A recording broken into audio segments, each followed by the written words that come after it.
What is up, guys? Welcome back to my channel. Today we're getting into the Southern Conference Tournament predictions video, our 11th conference tournament predictions. Southern Conference is a pretty solid conference. There's been some good teams here. Obviously, last year we had the 6th seed here, Furman, who upset the Virginia Cavaliers in the first round, if you remember that crazy game. But let's get into the standings here. Starting out with the 1 seed, that is going to be Samford. They have a 15-3 record in conference play. Been a really solid team this year. A team in my bracketologies that I've had at times pull off some good upsets. So watch out for Samford right there. Then we got some good teams here. Number 2 is UNC Greensboro, tied up with the 3-seeded 12-6 Chattanooga. Both those teams 12-6. It looks like UNC Greensboro, though it does own the tiebreaker. Then we get to the 4 seed, and that's going to be West Carolina. 5-seeded team is Furman. Or wait, no, that's sorry, the website I have is wrong. Furman is the 5 seed, tied with 6 seed Wofford. Sorry, I looked at a wrong bracket there, but Wofford is the 6 seed. Both those teams tied up at 10-8, two good programs. And then number 7, we have East Tennessee State, finishing 8-10 in conference play. 8 seed is Mercer, finishing also 8-10. East Tennessee State owns the tiebreaker. Then 9 seed, we get to the 2 bottom feeders, the Citadel finishing 3-15 in conference play, and then VMI, who finishes 1-17. So if you look at this conference, based on the standings, you obviously have Samford stretching themselves out past everyone else. But then you look at going from UNC Greensboro, who's 12-6, down to 8-seeded Mercer. It's not that far of gaps, honestly. All right. Anyway, guys, let's get into our predictions here, and that's going to start out with Mercer versus the Citadel. And I am going to go with Mercer. The 8 seed, just a better team at this point, playing good basketball. I do like them in that matchup. The same goes for East Tennessee State. I do think they would beat VMI. It's just one of those things where you're like, the first 2 matchups seem like they should go the chalk way. I think that's what happens here. But then we get to the next round, basically the first round, as those ones were the play-in. But the quarterfinals here, we're going to start out with Samford taking on 8-seeded Mercer. Samford, obviously, 26-5. I do have Samford winning. Don't get me wrong, Mercer is a decent enough team, but I don't see that upset happening with a very good Samford team like that. So give me Samford to beat Mercer. Then the next matchup, we have West Carolina taking on Furman. 4 versus 5. I really like this matchup. Let's take a look at what happened. West Carolina lost. Furman beat them when Furman was at home on the 20th. And then at West Carolina won. So these two split the season series. I do think I'm going to go with West Carolina.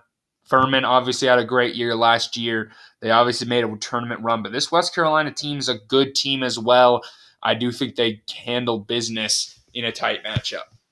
And then next up, we have UNC Greensboro taking on East Tennessee State. This one I want to take a look in. UNC Greensboro is coming off a loss to East Tennessee State. East Tennessee State just barely beat this UNC Greensboro team. I believe that was their only matchup of the year. No, at the 6th of January, UNC Greensboro absolutely demolished East Tennessee State. So East Tennessee State's going to have to prove they could beat them 2 times. I think UNC Greensboro is going to adapt. It's a good UNC Greensboro program. I do think that one does go UNC Greensboro way. And then finishing it off, we have a 3 versus 6 matchup with Chattanooga taking on Wofford. Chattanooga did beat Wofford on the road on the 24th of January. And then when they were at home, they beat Wofford pretty good. So it seems like this is a mismatch. Wofford has not been close in either of their matchups. I do like Wofford as a program, but if it does come down to that, I do think I would go with Chattanooga. It could be a closer game than it usually is. It's tough to beat a team 3 times, like I always say, but when it's like that, it just seems like Chattanooga owns Wofford in that matchup. So we've gone with all higher seeds so far. Let's see if that will change with an interesting matchup between Samford and West Carolina.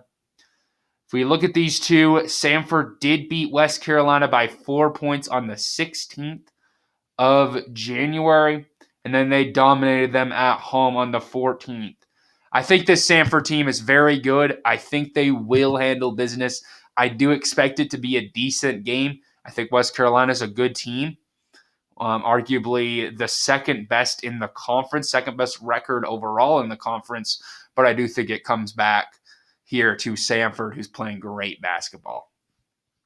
All right, then we're going to go to a matchup between UNC Greensboro and Chattanooga. If we look at this, UNC Greensboro beat Chattanooga by 16 points on January 13th.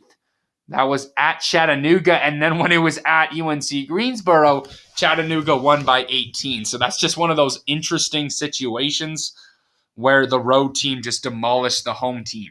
Now it's on a neutral floor, so I would assume that this would be a close game, or it could be one of these games where whoever wins just dominates.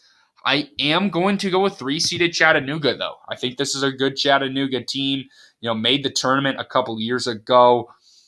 They're well coached. I think they will be able to win that one, but I could see it going to UNC Greensboro's way. I think, like I said, it'll be a good matchup.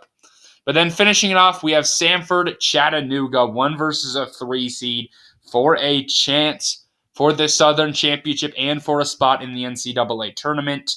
We look at January. These two met the first matchup in conference play where Samford won by 15.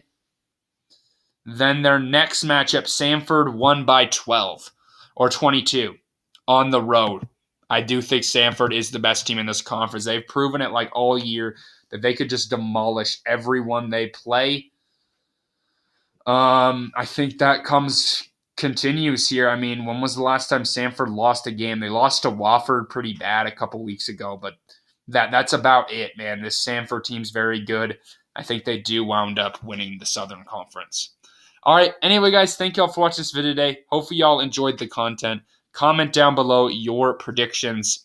Anyway, guys, peace out.